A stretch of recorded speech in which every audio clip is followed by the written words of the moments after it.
Hey, hey, hey, hey.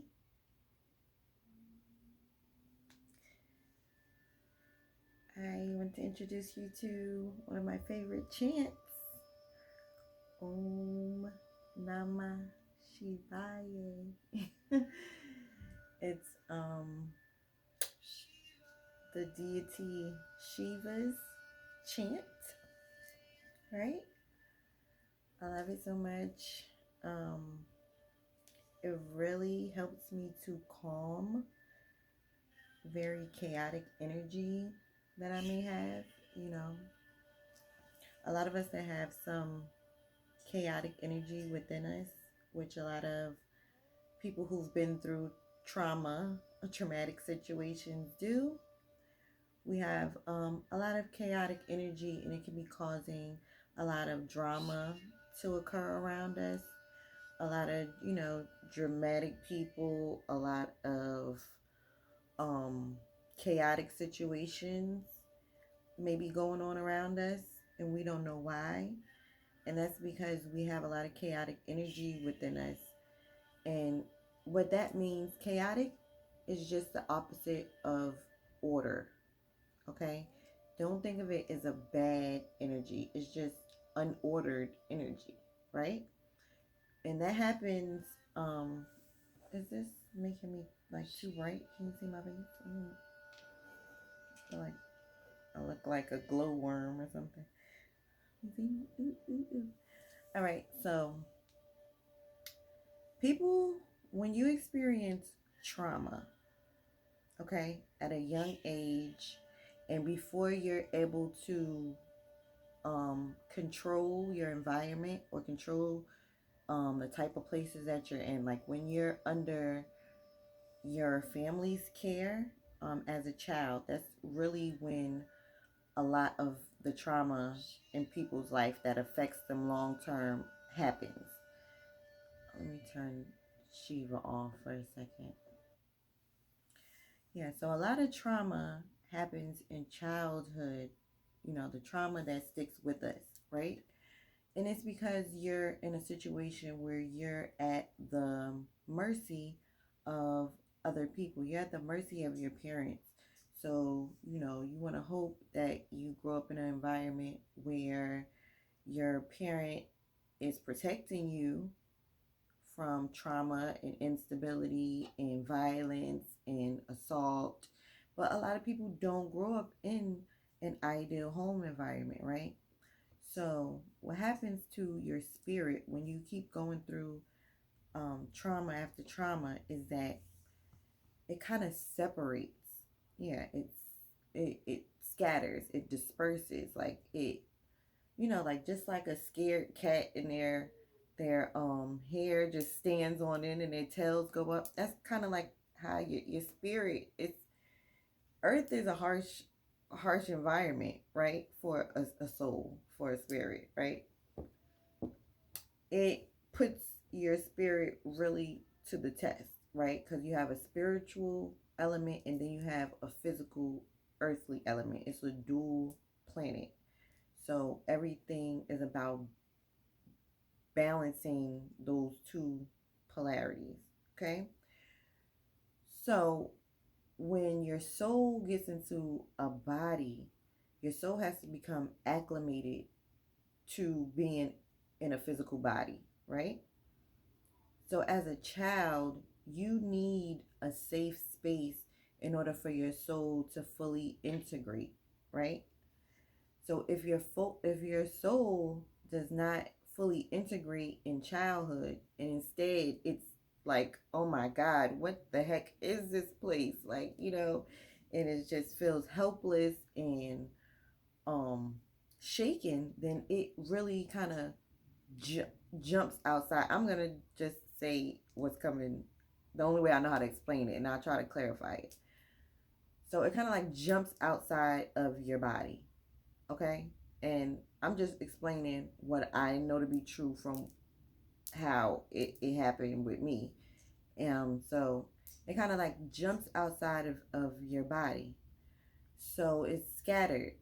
And so it has that unordered to it. So that's the chaotic energy. So if that's not healed and your soul is not back integrated into your body, then you're going to create a lot of drama around you. It's going to be a lot of people who come into your life who continue to shake things up, continue to rattle things. You know what I'm saying? And you're not gonna understand what's going on. You're like, I'm a good person. Why the heck is all this craziness going on around me? Right? And it's gonna seem like it's outside of you, but what you're gonna come to realize is that it's never outside of you. The work is always has to come from within, and then outside of you will look different. Okay? And then your environment will start to change automatically because your soul, once it starts, really integrating with your body and you become one and you become a more balanced being, then you begin to elevate and you can't hold the same space as lower vibrational energies. That will start to get to you and you're gonna move. You're gonna go to where you vibe better, right? Because at that point you start to understand yourself, you start to love yourself and know yourself and trust yourself and honor yourself. That's how an integrated soul behaves.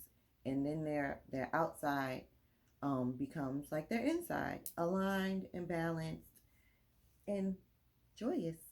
So chants are a good way to start to focus your energies. If you have a lot of like I said, chaotic or scattered energy, then you want to start with some of the more primordial um, energy deities. And I know a lot of people coming from religious backgrounds have an issue with deities and anything that's not what they're familiar with. But when I chants are not really religious. I mean, in my opinion, um, the Shiva chant is not you worshiping the god Shiva per se, or whatever you think that is. When people say worshiping, Shiva is a primordial energy, a darker uh, one of the first energies, like when before the world, was ordered, it was in disorder, right? But that's not, like I said, it's not a bad thing. But Shiva is representative of that type of energy, that type of deep energy, right? So when you're doing a Shiva chant, you're doing a chant to align that deep energy. That's the simplest way I can explain it. So you might do a Lakshmi chant to align yourself with the energy of beauty, of wealth, of easiness.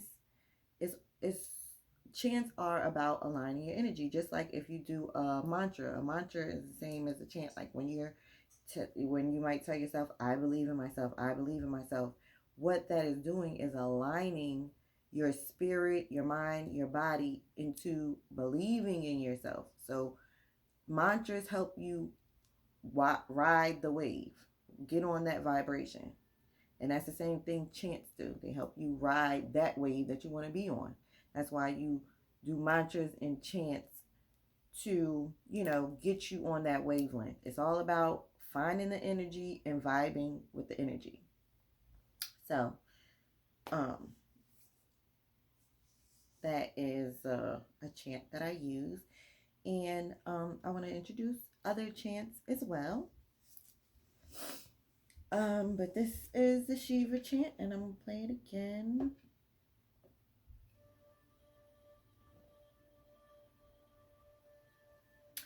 And I'm gonna just read.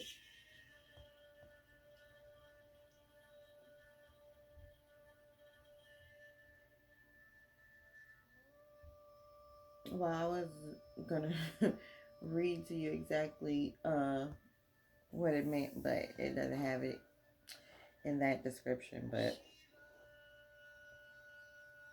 just listen take it in and try to align your energies with it. It's going to be hard to listen to some slow chants sometimes because your energy is just so racy.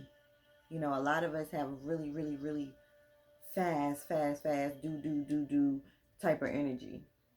And this is helping you calm that down. So it may be hard to sit still and listen to at first, but you know it's becoming more effective the more you listen to it.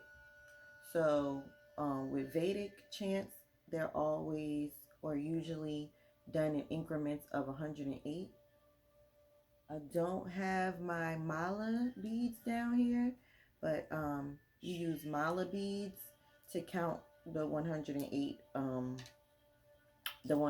times that you say the chant or the mantra, right?